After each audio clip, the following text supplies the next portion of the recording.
And that was Mika Hallinan, Secrets of the Forest. Welcome back to the second hour of the Velocity of Now. I'm your host, Thomas Sheridan, here on the Type 1 Radio Network. My website is www.thomassheridanarts.com. Lots of articles, a very active blog, basically my own sort of like stream of consciousness in this very interesting and fascinating front row seat we're all having to these amazing changes that are happening around us. So anything you can do there to help me, if you can want to buy a book or something, it'd be great because you're going to learn something. And I've also got a lovely calendar, so you'll have 12 months of very beautiful art, if I don't say so myself, to actually bring a bit of colour to your life so we don't always have to live with the bad news and all that kind of thing. Because creativity or oblivion, that's the choice facing us. Now, I want to, before I go to the next section with Adam, I want to say that this Wednesday on the Type 1 Radio Network at 9 p.m. we have the Detox with Pi. She's going to have Judy Woods on, Dr. Judy Woods. So that's 9 p.m. on Wednesday night, the Detox. So be sure to have a listen out for that. Now, Adam is back again, my buddy Adam, formerly of the Glasgow Truth Group, now of cerebralrevolt.com, his new website. And Adam and I have been talking a bit off the air before we came on. And we decided, I'd bring him back again because I enjoy talking to him on the air. I think he's got a lot of interesting stuff and we see things very similarly, but also a little different at the same time. Because our interest is a bit more varied in directions that each one of us don't normally go. So it's usually a really good conversation. And we spoke about, in following my Red Ice interview that I did on Russell Brand, we decided to actually talk about, okay, we know where we've come from, where are we going? And that's why I've titled the show The Fool and the Magician. We've had the Fool in the first hour. Now we have the Magician. Where do we go from here? What magic is going to unfold? What spells are going to happen? And I spoke to Adam about this, and he decided to look at it from an American point of view, and I'll look at it from a British point of view.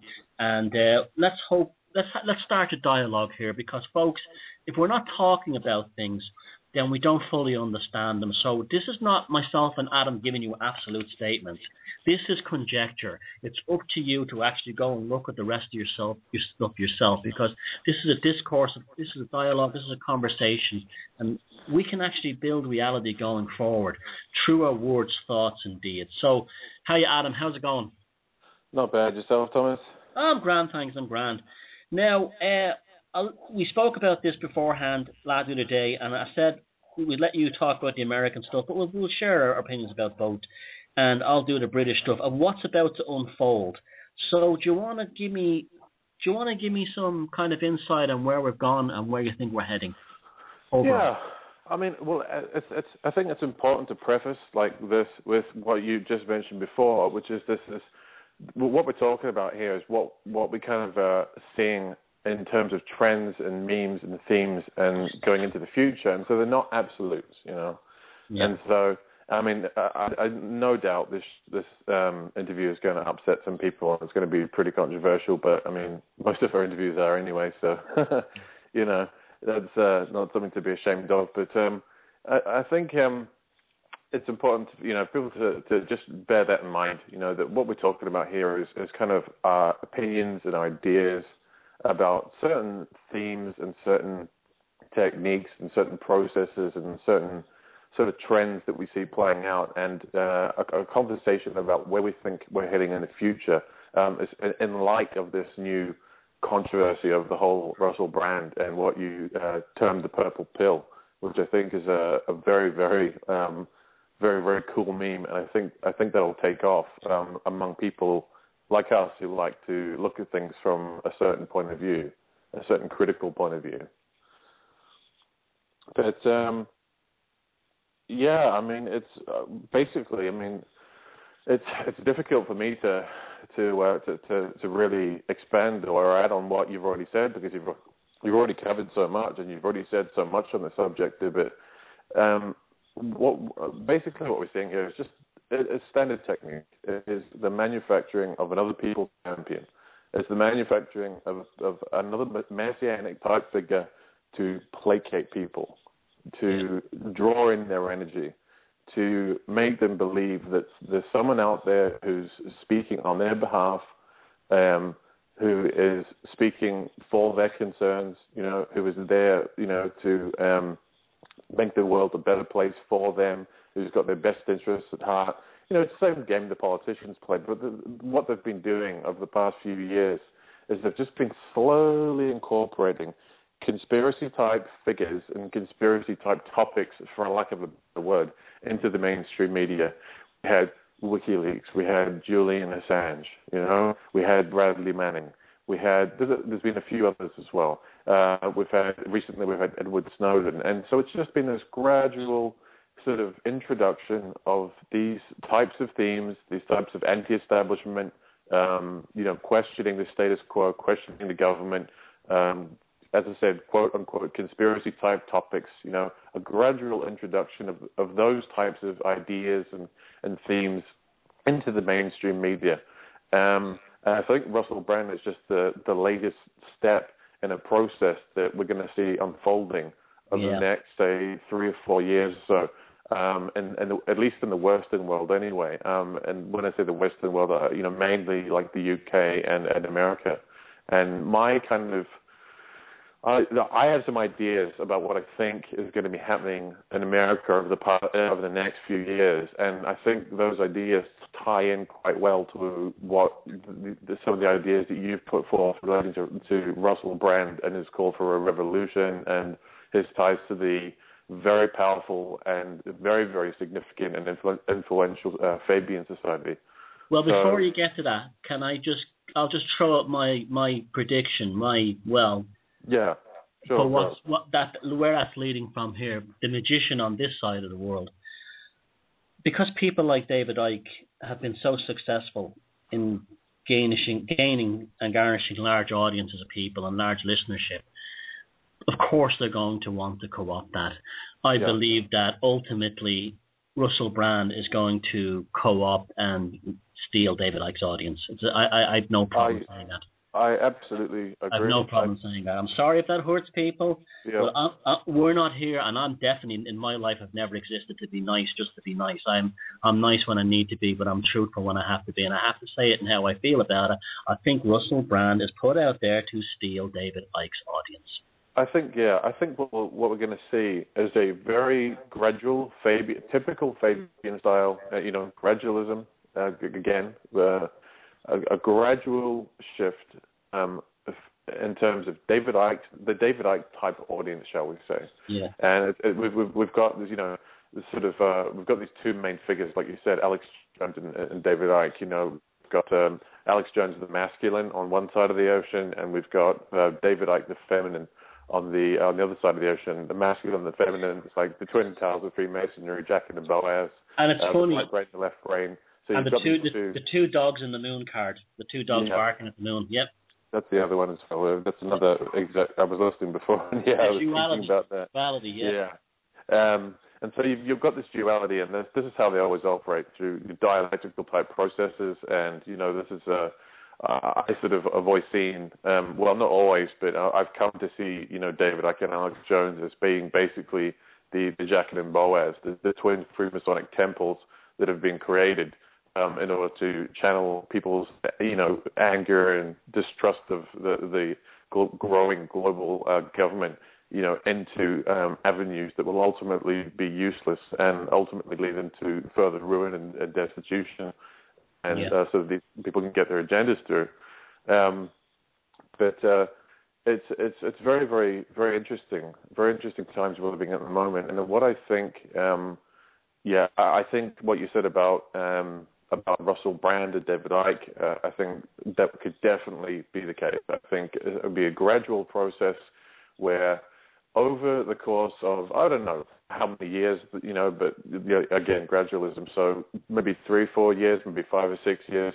I think you'll, if Russell Brand doesn't get slammed and doesn't get, basically, taken out, or when I say that, I mean, if there isn't some kind of backlash against what he's doing, from the public, if people don't catch on, I think what's going to happen is he's going to eventually sort of become the new David Icke. David Icke's getting on now. He's in his 60s. He can't keep up doing, world tours, at the rate that he's got health problems.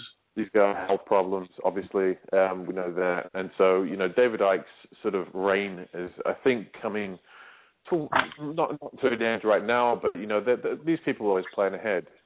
We're talking about the grand chessboard here, and these people always are a few moves ahead. And so I think, they're setting up either Russell Brand or someone like Russell Brand. If Russell Brand fails, if the Brand program is not successful, it'll be someone like him, some kind of very sort of wishy-washy, hippie, sort of lefty, messianic guru type figure to sort of basically start subsuming the David Icke type audience, for lack of a better word, and directing them into a new form of sort of a new movement. And I think when you refer to the term purple pill, I think that sums up what kind of movement we're looking at here. Yeah, I think the purple pill is going to be the unveiling of a British version of Ron Paul, either as a political party or as an individual. I think it will be New Labour is dead. It never recovered from the war crimes of Tony Blair and people like the Dr. Kelly controversy and so forth. It never recovered. It's completely lost the working classes. There's no distinguishing.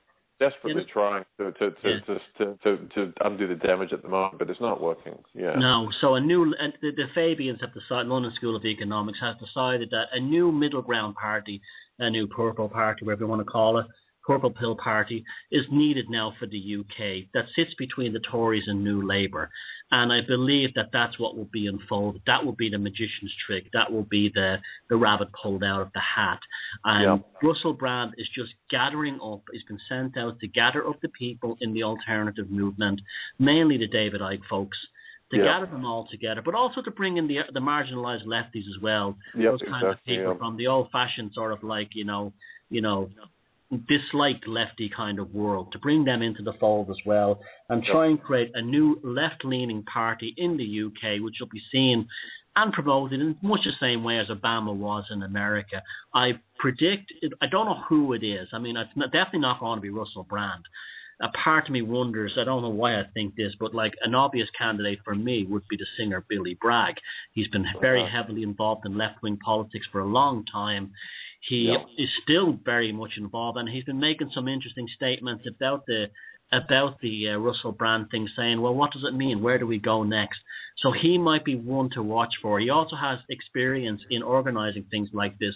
He set up the Red Wedge movement in the 1980s with people like Paul Weller and a few others. Well, Paul Weller actually jumped out eventually because he said it was just a big political scam, in order to get Neil Kinnock elected as a kind of a buffer towards Thatcher.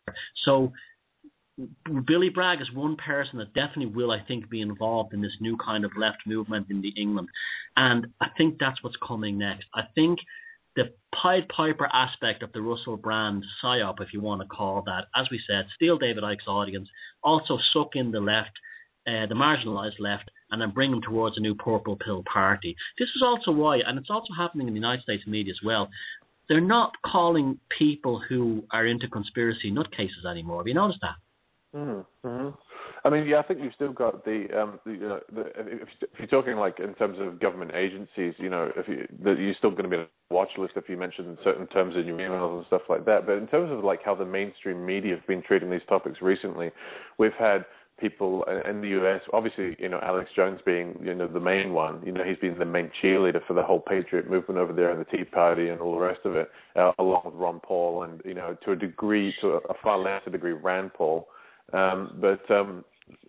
Basically, you've seen the same thing as we've seen in the UK over in the US. We've seen this gradual introduction, very, very gradual introduction of conspiracy type topics, of anti-establishment sort of memes and rhetoric into the mainstream media, just gradually, sort of slowly. I mean, you had people like Charlie Sheen, for example. He was a celebrity, and he came out and questioned 9/11, and I think there was a few other celebrities. I think maybe, was it Roseanne Barr? I think maybe.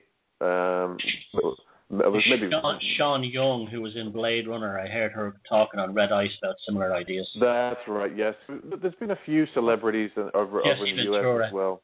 Jesse Ventura as well. You've also got people like Joe Rogan, who's very, very influential. And that ties right back into the whole DMT thing you were talking about. The promotion. Tell me about Joe Rogan. Tell me about Joe Rogan. How do you feel about him? He is a very, very influential person, and I think he's someone that really needs talking about because he's a multivocational person. He does a number of things. I think he's probably mainly known for being the color commentator for the UFC, the Ultimate Fighting Championship, which is a mixed martial arts promotion.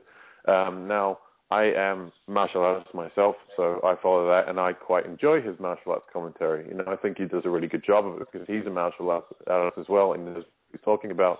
And so, in that respect, I really enjoy listening to his commentary. But he also does a podcast, and he's also a comedian, and he also does TV shows.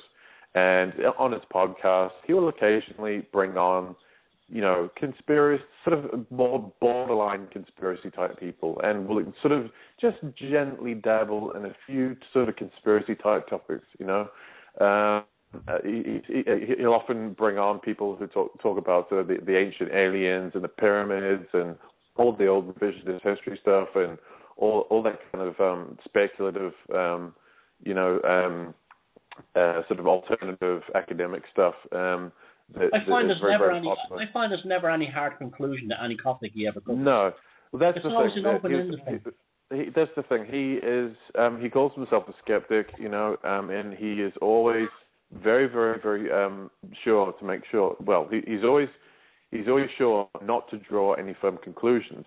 And just recently, at the same time as this whole Russell Brand thing is happening over here, over in the States, Joe Rogan has now been given his own show called Joe Rogan Questions Everything, which is basically just a rehash of Jesse Ventura's conspiracy theory, where you get some guy who's got a reputation in the media.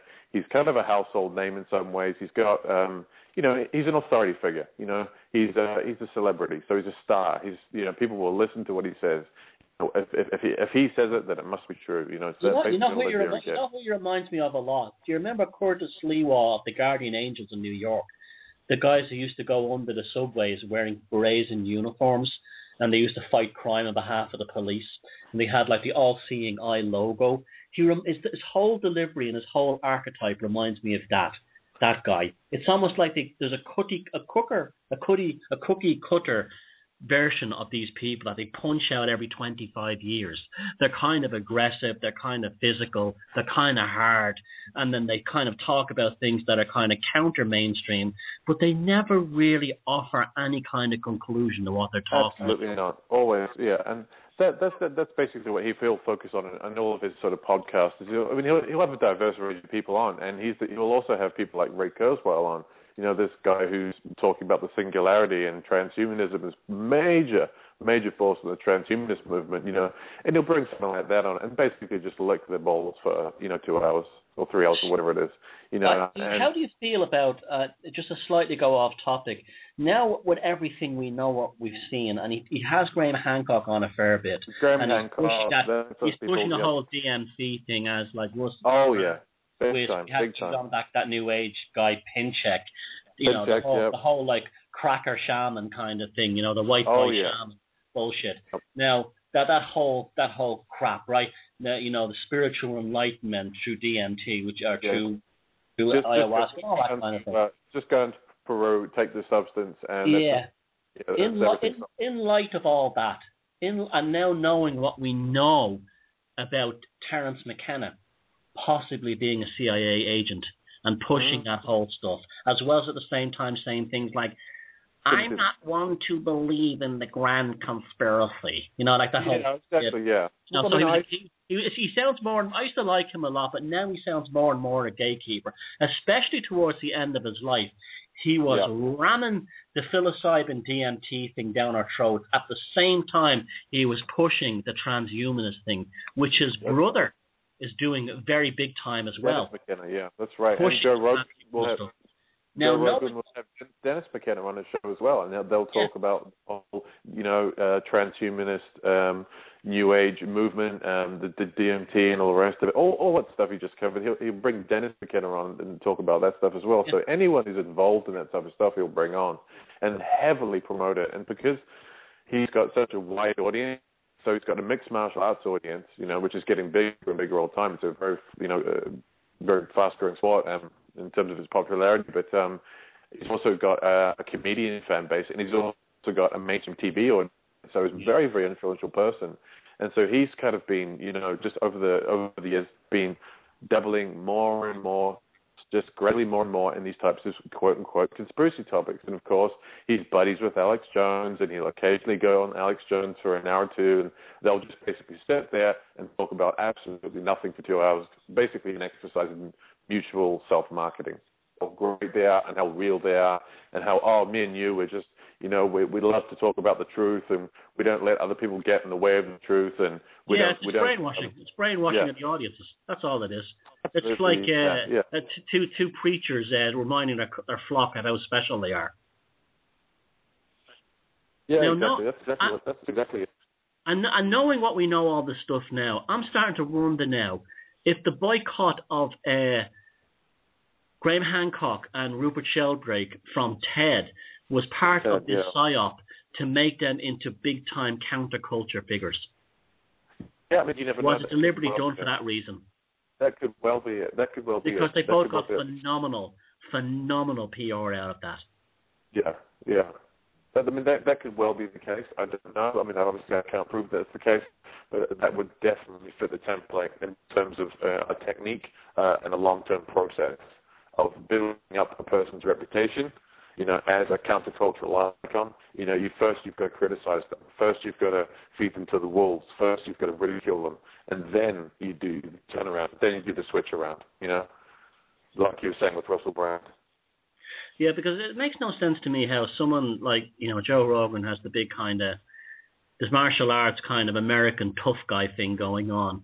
At the same time, he's pushing these very kind of hippie ideas, the entheogen kind of idea. It's almost like, again, it's like the duality, the physicality on one side and the kind of like the spirituality on the other. And these and Russell Brand's doing the same thing. That's it. It's the same thing as politicians do every time there's an election. They want to capture the biggest audience possible. So and Alex Jones does this all the time. He's absolutely. If you watch the way that Alex Jones talks to different guests, he's just like a politician. And I'll get to that later. Well, they will placate every single demographic they can possibly think of. If they've got a slightly new agey person on, they'll use new age lingo. They'll use new age language. If they've got some guy like Lindsey Williams on, who's pastor, sort of a Bible Belt Christian involved in the oil companies, he'll talk about Jesus and God and my faith in the Almighty and all that stuff. He's basically like a politician. He'll placate the largest amount of demographics possible, the widest audience possible, to make sure they can suck in as many people as possible into their agenda. Yeah, even the way he slagged off David Icke for years, and then suddenly he's his best friend. It ties in perfectly what we were saying about Russell Brand and David Icke too. If you get an audience, you're welcomed then into the fold.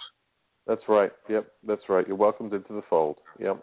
That's it. Today is the first day of the People's Voice. I haven't seen it, isn't it? I think it is today. I haven't seen it, and I don't know how it's going down or how people are feeling about it, or if they're enjoying the programs or not. I've nothing against David Icke having his own channel. That's his own. What he does with his money and his business is his own business, and good luck to him. I can't see much harm in it, except for I don't see a need for it because we already have like an alternative media. It's called YouTube, and there's endless other sites as well. So I mean, I don't see the reason for it. It seems the reason for it is to draw people back into the idea of this. Basically, we need one movement, one channel, one voice. I mean, we don't need a people's voice. Everyone's got their own voice. Anyone can start up their own show. Anyone can start up their own podcast. Anyone can do a website and do things individually. And I think that's the way forward. But, I'm a little more, skeptical about the idea of the people's voice being the official, voice of the people, and being promoted that way, and that being the channel all the anti-establishment and all the sort of conspiracy type people are supposed to have their say, So, I mean, as I said, it's like you say, if that's what David Icke wants to do, then that's fine, and maybe some good will come of it. We don't know yet.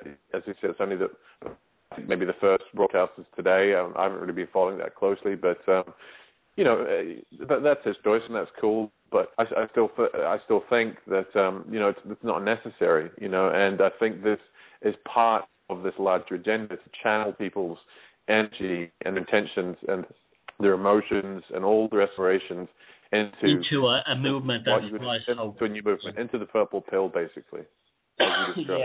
Yeah, I totally agree. I don't think it's a bad thing. I just don't think it's necessary. But I do also believe it could be a very bad thing if someone with a bit of money, or someone takes it over, or someone tries to steer the agenda, and that would be my main worry of having everything under a single umbrella.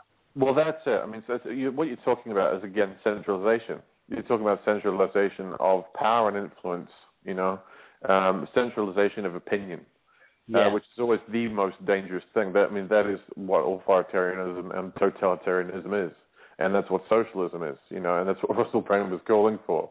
So, there's a tie in there, in what Russell Brand was calling for, and in what David Icke is doing in a way with his new radio show. And again, I'm not having a go at the guy.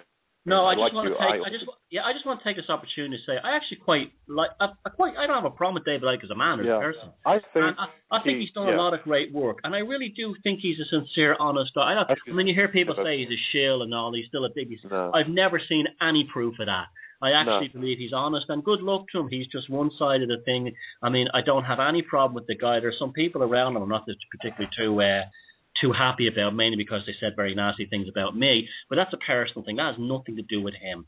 Now, I don't want people getting that idea that this is what we're knocking David Icke.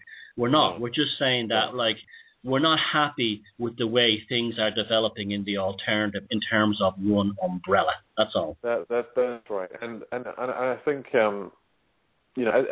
I agree. I personally think that David Icke is a sincere person. I have my own personal theories as to what's going on there. I think that he's possibly had his mind toyed with a bit in the past. I think, he may be under some form of duress or control that he's not aware of. That's a personal theory, and I can't prove it. It's just the way I see things. But, I mean, that's another, topic of discussion altogether. But, again, it comes back to the idea of, centralizing everything and creating a new sort of middle route for the masses. And my, obviously, input in this discussion, as you sort of talking about at the beginning of the conversation, with that I've seen the things happening in the American mass media, and with the establishment, first of all, of Alex Jones, then of other pundits, and then of gradually the normalization process. You're going to see something like a sitcom in America, or that will be like the Big Bang Theory. Instead of being a bunch of nerds, it'll be a bunch of conspiracy theorists. Those kinds of things will come. What about Alex Jones? Do you think he's just a businessman, or he's a spook? I think Alex Jones is somewhere in the middle. I think that, it's been proven. There's been some excellent investigative work done into Alex Jones's background. And in his business connections, he's connected to some very, very high society people in the what should I call it, the sort of the powerful Republican right in America. He's gotten a lot of funding and a lot of backing through them. So I've got my suspicions there in the first place. Well, that's where his version of conspiracy comes from. That whole Bible Belt Christian identity stuff. Exactly. So he's very, very much without the racism, of course. I know there's no racism in this thing, but those people that came from a racist scene. Yeah. But he's basically been built up quite quickly. He started out sort of with a handicap doing these sort of DIY type documentaries in the late 90s, and then of course after 9/11 his popularity just exploded. It literally just went off the charts, and since then he sort of maintained his little flock, and which has grown and grown and grown. And over the past few years we've now seen the influx of just the odd celebrity here and there. And it's just, at the same time as this whole thing over here is happening with Russell Brand, we've had a very similar type of process happening in America where celebrities... He was on Howard Stern's show. Yeah, exactly. I'm a big Howard Stern fan, always, because I'm a big comedy fan, have been for years. And I was amazed a few months ago when he appeared on the Howard Stern show, and I thought like Howard Stern was going to rip the piss out of him like he does everybody, and he was actually like having a great banter with him. No, I haven't listened to that interview, but yeah. I mean, I think Alex Jones is somewhere in the middle. I think he's very well connected. That's for one. He's definitely a very, very astute businessman. He's very, very into his capitalism. He's which is okay. Devotee of capitalism, and that's and it's, in certain sense, yes. I mean, I have my but not when you're using fear. Yeah, exactly, and it has been basically there's been a number of issues over the years where he's been seen, and there's been certain things noticed, subliminal messages noticed, picked up in his films, which really do beg the question, who is this guy and who's he working for? Well, I mean, if you go and watch his film, Police State 4, I can't remember how many minutes in, I think it's around about 6 or 7 minutes in, there's a subliminal message that says submit to fear, and it's in black and red. So I can't off the top of my head remember exactly where it is in the video, but it's round about 5-6 minutes in. There's kind of some flashing graphics of police mobs and protests and stuff like that. And there's some graphics on the screen as well, and just a flash. But if you slow it down to about maybe 1/4 speed or 1/8 speed and watch it at that, basically what you'll see submit to fear. And fear is a drug in many people. That's why I like horror films. There's an adrenaline rush from the thing. Well, it's a basic biological thing. It's like you think that you think that if you don't watch, then your survival's at stake. And that's why you keep watching this stuff, because you're craved for your own survival, and that's an addiction. If you can get people addicted to fear and get them thinking that if they don't tune in and if they don't watch and if they don't pay attention to everything he's saying, then they're going to die. Or something like that, and so that's a very great way of gatekeeping too. It's a great way of gatekeeping because it creates, level 2 of the control system. Exactly. You're woken up, but you're only woken up a certain length, and that's it. And you'll stay in the angry Alex Jones phase for the rest of your life. You'll never go through the true full awakening process of going through the dark night of the soul, of looking at yourself, of going through all of those deep, personal, reflective journeys and experiences, and coming to see the light at the end of the tunnel. You won't do that. You'll stay in the sort of limbic, fear-based, mindset. You'll never confront your own shadow.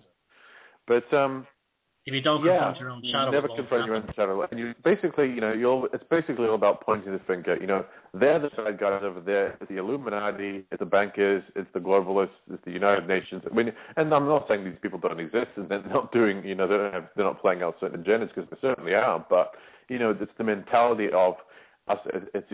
It's we're the good people here. We're okay. We're fine. We're right. We don't have to look at ourselves. We don't have to look at our own convictions. We don't have to look at us, any of our own sort of faults or anything like that. We just have to point the finger, get angry, and go and shout at those other people and demand that they give us what they want, or what we want, rather.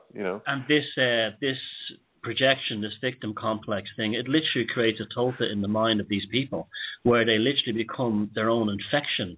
This is one of the reasons I have nothing to do anymore with these so-called psychopath or sociopath recovery boards, because there's people on there who are absolutely addicted to their victim complex and have absolutely no desire to move on from that. They just want to hate their ex-husband forever. Yeah, that's right. Even if it destroys their lives.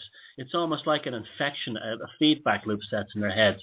And I see that's what Alex Jones is up to as well. Yeah, that's right. It keeps people in that state. It keeps you from progressing onwards. I mean, I've noticed myself. I mean, I've done little personal tests before. Maybe I'll be feeling okay. I'm feeling pretty, relatively balanced and chilled out, and then I'll decide, well, maybe I might catch up on a bit of the latest news, and so I'll put Alex Jones on for maybe, I'll put one of his videos on, and within 5 minutes, my heart is racing. My heart rate has gone up. My body's filled with adrenaline. I'm feeling stressed out to the max. I'm worrying about all kinds of problems. I'm feeling emotional. I'm feeling out of control. I'm feeling like, the world's about to end tomorrow. you know, and that's the tactic that he uses, you know, and as I said before, it can be referenced when you actually look back at some of the subliminal messages that are in his films, and people can go look at that themselves. It's right there, you know. People are funny that way. During World War II, there was a character called Lord Haw-Haw, and he was actually an Irish guy that was actually recruited by the Nazis, and he used to put on an aristocratic British accent and say, you know, Germany calling, and he'd boast about how the English would all be slaves to the Nazis, and how the British would all be like put in concentration camps, and they'd all be like eating Wiener Schnitzel and talking German and stuff like that. And it was a propaganda broadcast into the UK from Nazi Germany. But guess what? It was the #1 radio show. More people in Britain listened to Lord Haw-Haw telling them how they were going to be destroyed by Herr Hitler than they would listen to the BBC World Service. People are so strange that way. I did know that is very, very interesting, and I'm willing to look into that further, because that says a lot. That really says a lot. I mean, that sounds like a Tavistock school human. Well, they hang him right after. Tavistock operation to me. Yeah, well, what was interesting about it, technically he didn't commit treason because he was an Irish citizen. So therefore, I see. Right. So they quickly arrested him and they quickly hanged him. So he was probably on the payroll or something like that. Yeah, who knows? But one of the things that you mentioned at the beginning of the show, and that we talked about previously, you know, a couple of days ago, was what, you know, what do we think is going to be happening over the next few years? What is the significance of what has happened here with Russell Brand, and how does that reflect what's going on over in the States, and how do these two sort of stories or two processes relate to one another, and what do they mean to us? And you know, I think you've probably done a lot more research than I have into the whole brand thing. I mean, you know, you did some fantastic interview on Red Eyes Radio, and you know, your blog article as well was very, very good. And I'd urge people to check those out if they haven't already. But you know, I see. We were talking about this, and you were saying, you know, you were almost surprised in a way, and my kind of take on it was kind of almost the opposite. I was kind of expecting this to happen, because I basically had seen Alex Jones being built up from, you know, from 9/11 onwards to the present day, and especially in the more recent years where he's become far more commercial. He's become far more sort of open in terms of the types of guests he's had on. I mean, he's had Russell Brand on for one. He has people like Joe Rogan on. He's had he has David Icke on pretty regularly, and you know, he's just sort of, you know, generally helping the process of bringing conspiracy type material and anti-establishment, alternative media type memes and themes into the mainstream media. And I think what we're going to see in America over the next few years is something along the lines of like a new type of movement, like another like a purple pill movement in America. I mean, the Tea Party, you know, that's kind of gone down the drain. You know, that was just like Anonymous or Occupy. Exactly, it was a safety valve. It was like, yeah, and it's like a test balloon too. You know, they'll try one thing, and you know, they'll get people, they'll sort of normalize it to a certain degree, and then they'll back off. You know, and then they'll bring up the next star, and they'll normalize the concept a little bit more, and they'll familiarize the general public with a few more sort of terms and ideas and concepts, and then they'll back off, and then they bring out another celebrity, and they'll do it again. And so it's all about the gradualism. It's all about the Fabian way. You know? But what I think we're going to see in America over the next few years is something along the lines, something between an official political party or a representative like Ron Paul and a supposedly countercultural icon like Alex Jones. I think we're going to see the establishment of a middle ground, some kind of political movement that isn't maybe official, that doesn't maybe have like an official political standing, that isn't maybe recognized as a kind of a valid party, maybe not just yet, but that has you know, that basically develops a much larger audience, because they take the middle ground, because they start teaming up with celebrities, and they start giving people lots of easy answers and one size fits all solutions, and promises of change and promises of a better world and all that kind of stuff. Yeah. All the stuff that the politicians do. I think we're going to see some kind of new the birth of some kind of new type of movement. I don't know what it's going to look like yet, but I see someone like Alex Jones being built up to lead something like that, become the next Ron Paul. And I mean, even the symbolism that they use in his show, I mean, if you look at Alex Jones's broadcast, a lot of the time he'll be sitting there in his studio with a television screen behind him that will constantly have, different images popping up from time to time. Yeah. And a lot of those images are different seals from different U.S. government state agencies, which are always circular in nature, which always have a yellow border around them, and we have a sort of a halo-esque glow to them. And that halo-esque glow will always be positioned directly behind Alex Jones's head. And so basically, if you watch Alex Jones for long enough, what you're actually getting is a kind of messianic archetype there with this guy who's basically has got a sort of a halo-like glow, and maybe even like, a state agency or a state kind of, emblem behind his head. And I think maybe there's something to that symbolically. I think people are being conditioned to see him as some kind of new messiah. I mean, they already do. I mean, Americans go crazy over him, but I mean, I think that people are being conditioned to see him as being a potentially viable leader of some kind of middle ground movement, somewhere between a grassroots, alternative conspiracy movement and a genuine, legitimately accepted political party.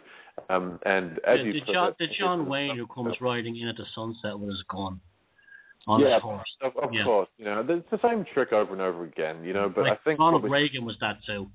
Yeah, exactly.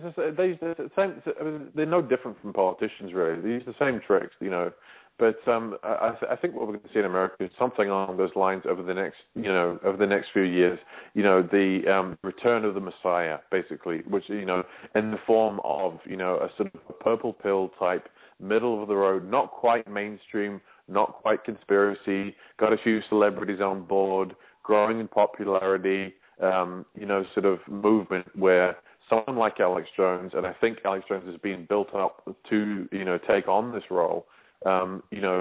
Expanding and really growing in the next couple of years. And I think that same type of thing will be happening over here with Russell Brand or someone like him.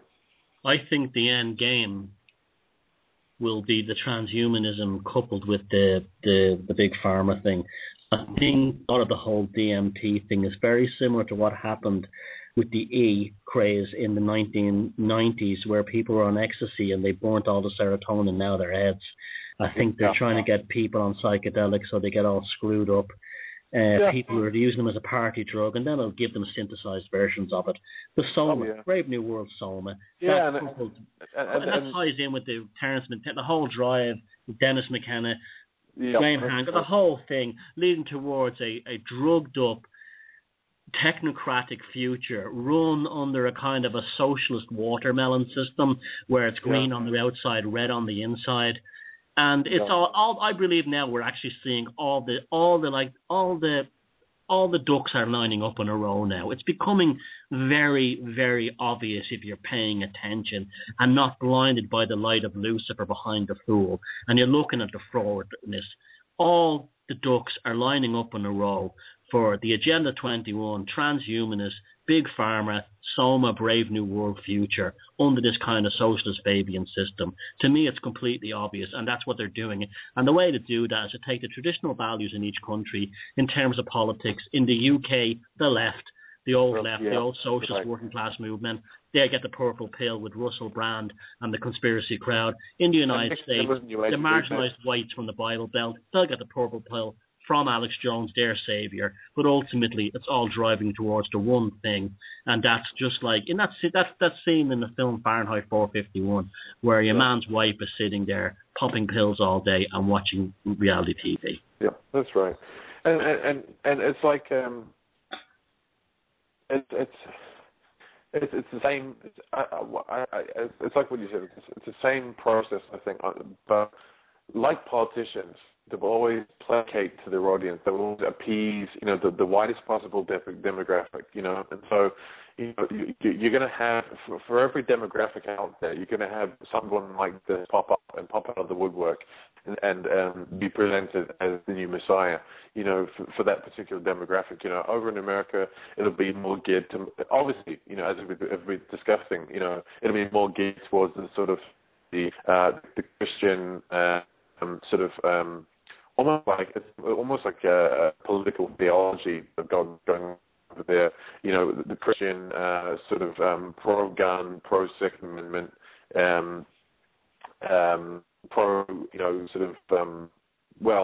they say they're anti-crony capitalism, but I think, if you actually look into Alex Jones's background, you'll find that maybe, that statement is not always true. But, over here we'll have, the UK version, again, catered to the population, catered to the types of demographics and types of people that you're going to have forming over here, where, it's going to be more to the left, more Fabian style socialism, more sort of new agey. But on both sides of the pond at the same time, they're also promoting the whole DMT thing, because that's really, I think, going to be a big thing over the next few years. Is getting people drugged up, getting people to believe that, the solution to all these problems is just to go down to South America, get your experience, take some drugs, and it's just going to become. And I'm not saying there's no value in doing this, and I'm not saying that people want to do this, they can't. I mean, it'd be just like the 60s with the LSD, a party drug. And there'll be acid casualties for new kind.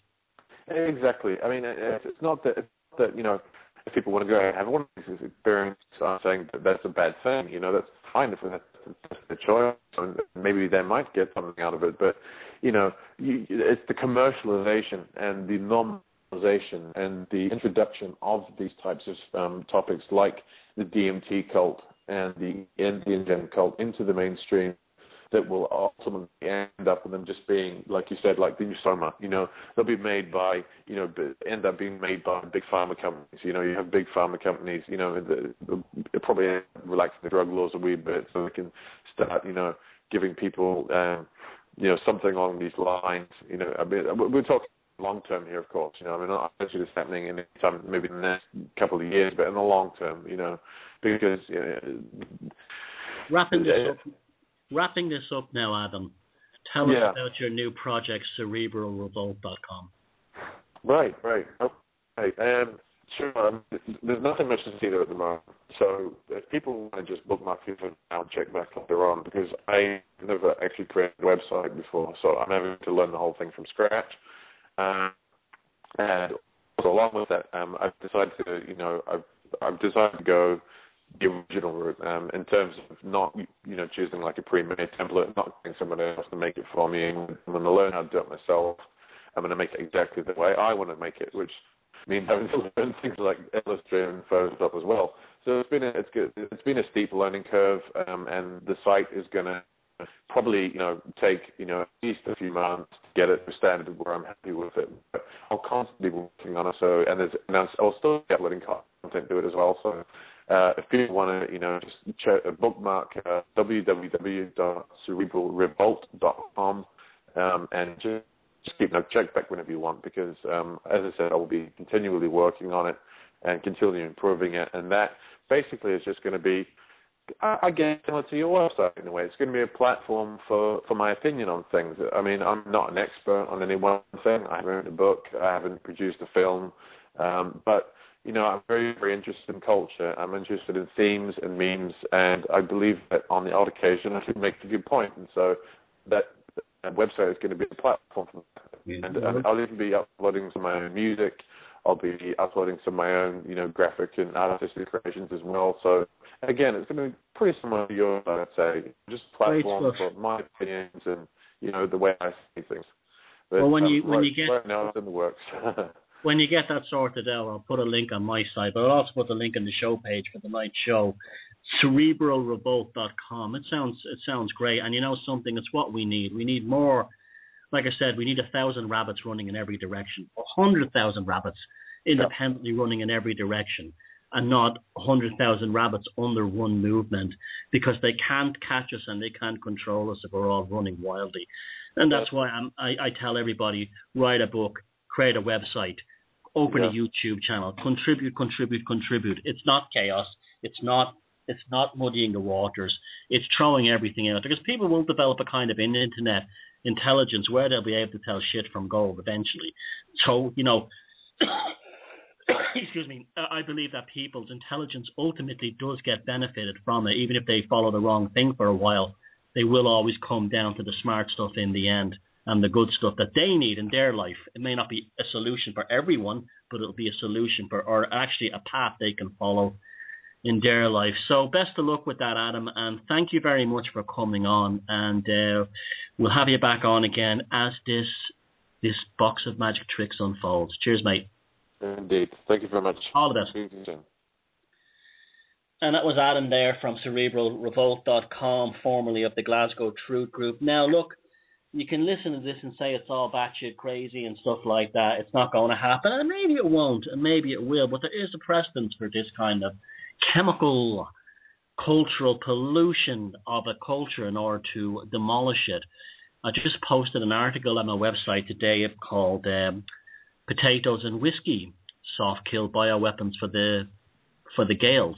And I really do believe that the Irish and the Scots were flooded with whiskey and potatoes in order to make them easy to conquer, because prior to that, they were having a hard time. Anyone that tried to take over those countries had a hard time. And they just did the same thing with the Indians. They put them on fire water. You changed the diets. You put Walter Raleigh, when he brought the potato to Ireland, he knew perfectly well, being a top-grade historian from the Elizabethan court, which was filled with people like John Dee and Edward Kelly, that the Aztecs, one of the reasons they lost is because they were on a high-carbohydrate, high-starch diet, and they simply did not have the physical strength to take on the Spanish, who were in much smaller numbers, who were meat-fed, had better weapons, but the sheer numbers of them, they were easy to take out because they were weak, and he realized that was an idea that could be exported to shut the Irish down, because he was a genocidal maniac himself, and he murdered the populations of Irish islands and stuff, particularly Rathlin Island. And so we have this all through history. The British used to give infected blankets to the Indians that had typhoid on them. It's always gone on. You control the diet, you control the water, you control the medication, and that's how you get the people. On top of that, you alter their culture. You get them a religion that's alien to them, but you migrate the old religion into a new one, so it happens over a slow period of time. You look at the Celtic religion. You had the Druids in Ireland, these islands, Britain, Ireland, Scotland, Wales, and that morphed into something called the Celtic Church. But the Celtic Church was just a stepping stone towards the full-blown Vatican control to completely change the culture. And they did this very effectively. And the Celtic Church had a lot going for it. It was a very sort of intellectual, almost, there was a mini Renaissance in Ireland, Scotland, and places like Iona and the Isle of Man during those centuries. And they were still incorporating Celtic tradition. That's why they filled their churches full of the Green Man and the Shiel and the Gigs, because they were trying to... You see, people think Shiel and the Gigs is a pagan deity. The Shiel and the Gig, like the Green Man, is actually Christian, believe it or not. But they were something that they were a middle ground. They were a purple pill of their own kind back then. And that purple pill was to get people to move from the old Druidic religion into the new Christian religion. The centralized Flavian Christian Roman religion administrative structure, and they did it through stealth. They did it the same way, and then later on to incorporate the Irish fully into the British Empire and the Scots, when they did things like the famine and the Highland clearances, they changed their diet, flooded them with whiskey. It's all through history. There's loads of stories of this. This is one of the reasons why Michael Collins won the War of Independence in Ireland, that if anyone in his group was an alcoholic, he had them shot, because he knew in the past that the whiskey had been used to destroy the revolutions. Barrels of whiskies used to be shipped in to Irish armies, pretending they were being transported from one area to another. Most famous case of this was the Battle of Tara, where the British officers shipped a barrel of whiskey between Drogheda and Navan. The rebels intercepted it, and they got pissed the night before, and the next day they were just lambs to the slaughter. It was very similar to what happened in many other cultures, the fire water with Indians. So those who say, oh, this is all mad shit, it would never happen, well, fucking hell, it's happened in the past. It's happened in the past. And do you really believe that the people who run this world are any more decent than the ones who were here in the past, especially considering their same families and they probably have that same epigenetic cellular monstrosity running through their genes? Do you really believe they're different? They just aren't as crude anymore. They just do it in a different way. They do it through everything from family planning to diet and everything else. And yes, you can sit there saying, oh, it's a big conspiracy theory and these things just happen. Business runs the world. And there's an element of truth to that as well. But if those who don't learn from the past are doomed to repeat those mistakes in the future. And that's why it's very important to know where you come from. Study your history. Ask questions about the history, but also a very important one is to look at similarities in history. Don't see the history of your race or your people or your ethnic group in isolation of others. What you start to see is similarities. If I look back at Irish history, I see the same things were done to the Slavic people, same things were done to the Roma Gypsies, same things were done to the American Aborigines, or the Australian Aborigines, the American Native Americans, and the people of the Caribbean and the West Indies. Same thing. And prior to that, it was done by other groups. Upon others. The Turks did it to the Armenians. You control the food, you control the culture, you have the ultimate empire-winning machine. And we live in the age of Monsanto, Codex Alimentarius, food banks and seed banks kept in the Antarctic that belong to people like Bill Gates and his friends, but we have no access to. So it doesn't have to be that way, and it doesn't have to go into the horror show. Remember, you're a sovereign individual human being, and your life is your own, and your existence is determined by you. But the first thing you have to do first is confront the shadow in yourself and ask yourself, well, why do I have so much faith in Russell Brand? Why do I have so much faith in Anonymous? Why was I so in belief that Occupy would save me? Why was I so devoted to Obama, who betrayed me, and voted for him? And the reason why is you have not confronted that shadow in yourself that requires you to depend upon a savior. When you confront that shadow and you're no longer staring into the light of Lucifer, but looking at the shadow it projects, then you're truly a sovereign human being. Thank you very much to Adam, Steve, Nick, and the gang at Type 1. Don't forget this Wednesday night at 9 p.m. on Type 1. You'll have Fi on the Detox Show with Dr. Judy Woods. Good night, God bless. I'm Thomas Sheridan. This is the Velocity of Now, and remember, fuck them if they can't take a joke. Good night.